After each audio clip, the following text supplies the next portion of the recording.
Est-ce que ça vous arrive de sentir que votre maison tourne un peu à l'envers, que les décisions familiales sont devenues des négociations sans fin et que vos enfants ont parfois plus de poids que vous dans les choix du quotidien ? Alors aujourd'hui, on va parler de comment retrouver cet équilibre si important entre votre rôle de parent et celui de vos enfants. Pas en imposant, non, mais en apprenant à poser des bases solides et rassurantes pour tout le monde. Bienvenue sur Kinéline, le podcast qui met le bien-être émotionnel de votre famille au cœur de chaque épisode. Je suis Céline, kinésiologue, et aujourd'hui je vais vous guider pour reprendre votre rôle de parent avec confiance et bienveillance, tout en redonnant à vos enfants la place qui est la leur. Kinéline, votre bien-être émotionnel au service de toute la famille. Dans une famille, tout le monde a un rôle à jouer. En tant que parent, votre rôle à vous, c'est d'être le capitaine du navire. Vous êtes celui ou celle qui donne la direction, qui veille à ce que tout fonctionne et qui s'assure que chacun est en sécurité. Et vos enfants, eux, ce sont les matelots. Ils apprennent, ils explorent, ils testent. Et ils testent beaucoup. Mais pour qu'ils puissent grandir sereinement, ils ont besoin de sentir que vous êtes au gouvernail. Alors ils vont tester, tester et tester encore, juste pour voir si vous tenez la barre. Mais quand cet équilibre est perturbé, par exemple quand vos enfants prennent trop de place dans les décisions, ou quand vous hésitez à poser des limites parce que vous êtes fatigué, parce que vous savez qu'il va y avoir des cris, mais ça crée de la confusion pour vos enfants. Ils ne savent plus où sont les repères et cela peut entraîner des comportements encore plus difficiles, comme des colères récurrentes, des refus, des angoisses, des comportements d'opposition. En fait, cela montre qu'il y a une insécurité émotionnelle en eux. Ils ont besoin de sentir que vous êtes en charge de leur bien-être. Alors ça ne veut pas dire être autoritaire ou rigide. Non, mais ça veut dire que vous devez leur montrer que certaines décisions vous appartiennent parce que vous savez ce qui est bon pour eux. Ils ne peuvent pas tout gérer seuls, ça n'est pas leur rôle, ils ne savent pas encore ce qui est bon pour eux. En reprenant votre place de parent, vous leur offrez une sécurité émotionnelle précieuse. Ils savent qu'ils peuvent se reposer sur vous, et ça les libère du stress de devoir gérer des responsabilités qui ne leur reviennent pas. Les règles et les limites, c'est comme les murs d'une maison. Sans murs, tout s'écroule. Mais quand les murs sont solides et bien posés, tout le monde se sent en sécurité à l'intérieur. Vos enfants ont besoin de ces règles pour savoir s'ils peuvent faire des choses ou non, pour comprendre comment fonctionne la vie de famille. Par exemple, fixer une heure pour aller se coucher, définir un temps limité pour les écrans, ça leur permet de se sentir encadrés. Alors bien sûr, ils vont protester au début, bien sûr au début ils vont faire des colères, bien sûr au début ils vont crier. Oui, mais en même temps ces règles, ça les rassure, parce que ce sont toujours les mêmes, et elles montrent que vous veillez sur eux. Bien sûr qu'il est plus facile pour vous de dire oui. C'est très dur de dire non à un enfant. Mais pour leur bien, vous devez fixer ces limites. Pour que ces règles soient efficaces, elles doivent être claires et constantes. Si aujourd'hui vous interdisez quelque chose, mais que demain vous changez d'avis, vos enfants ne sauront plus à quoi s'en tenir. Et ça peut créer de la confusion et des tensions inutiles, et une insécurité émotionnelle. Donc que vos attentes soient claires, que vos limites soient clairement expliquées et que vous soyez constante. Ces limites sont essentielles. Elles apprennent à vos enfants que tout n'est pas possible et qu'ils doivent respecter les autres. Ils ont des droits, bien sûr, mais ils ont aussi des devoirs. Tout comme nous avons des droits, mais nous avons aussi des devoirs.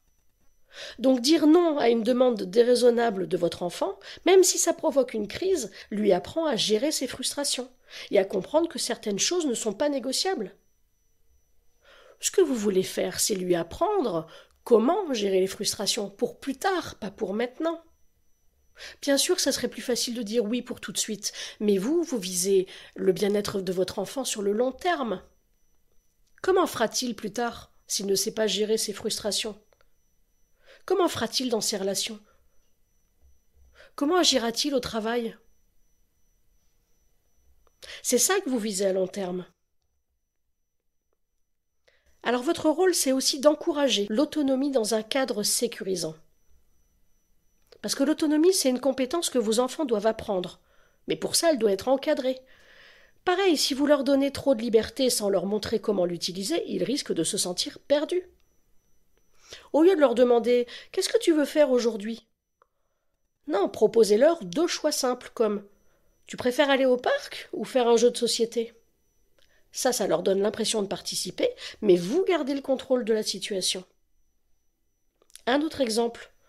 Vous pouvez leur confier des petites responsabilités adaptées à leur âge, comme ranger des jouets, mettre la table, vous aider à accrocher le linge. Ce sont des gestes simples, mais qui les aident à se sentir utiles et valorisés, sans les submerger par des tâches trop grandes qui vous concernent vous. Encourager l'autonomie, ça n'est pas tout leur laisser décider. Mais leur apprendre à prendre des décisions dans un cadre clair et sécurisé, ça, c'est pour leur donner confiance en eux, en leur montrant que vous êtes toujours là pour les guider.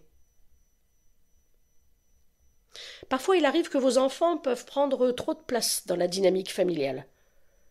Ça arrive quand ils sentent qu'il y a un vide d'autorité, ou quand les limites ne sont pas assez claires, mais l'enfant s'engouffre dans les failles. Un enfant qui impose ses choix ou qui refuse systématiquement les règles cherche en réalité des repères. Il teste vos limites pour voir si elles sont solides. C'est à vous de lui montrer que vous êtes capable de maintenir ce cadre, même face à ses colères, même face à ses frustrations. Oui, c'est fatigant, oui, c'est dur, le rôle de parent est difficile, mais vous y arriverez. Pour rétablir cet équilibre, commencez par poser des règles simples, constantes. Expliquez-lui que certaines décisions ne sont pas négociables parce qu'elles sont prises pour son bien, parce que vous savez mieux que lui ce qui est pour son bien. Bien sûr, accueillez ses émotions sans céder. Dire non, ça n'est pas lui faire du mal. Non, dire non, c'est lui offrir un cadre dans lequel il peut évoluer sereinement. Alors je vais résumer les étapes simples pour recréer une dynamique familiale équilibrée. Fixez des règles claires. Écrivez-les, affichez-les dans un endroit visible et rappelez-les régulièrement. Mais surtout, énoncez-les quand tout va bien. Soyez constante. Si une règle est posée, appliquez-la à chaque fois, chaque jour, sans exception. Ensuite, prenez vos décisions en tant que parent. Ne laissez pas votre enfant décider de tout, même si ça peut éviter des conflits sur le moment. Visez le long terme. Et valorisez leur rôle d'enfant. Montrez-leur que leur rôle, c'est d'apprendre, de grandir, d'expérimenter, mais que votre rôle à vous, c'est de les guider et de les protéger. Et que oui, parfois vous allez lui dire non et que ce ne sera pas facile pour lui. Et surtout, n'oubliez pas de prendre soin de vous, parce qu'être parent, c'est tellement exigeant. Alors c'est important de vous accorder des moments de pause pour recharger vos batteries. Et vous avez le droit de craquer, vous avez le droit de pleurer, et vous avez le droit de dire à votre enfant que c'est dur d'être parent, que c'est dur de lui dire non, mais que c'est pour son bien. Un parent serein, c'est une figure rassurante pour les enfants. Alors un foyer harmonieux, ça repose sur des rôles clairs et des limites bien posées. Prenez le temps aujourd'hui de réfléchir. Quelles règles pourriez-vous renforcer pour que tout fonctionne à nouveau? Quelles limites pourriez-vous clarifier? Eh bien, je vous remercie d'avoir écouté cet épisode et à très bientôt sur Kinéline pour d'autres conseils pratiques et bienveillants. Et n'oubliez pas, vous faites de votre mieux et c'est suffisant.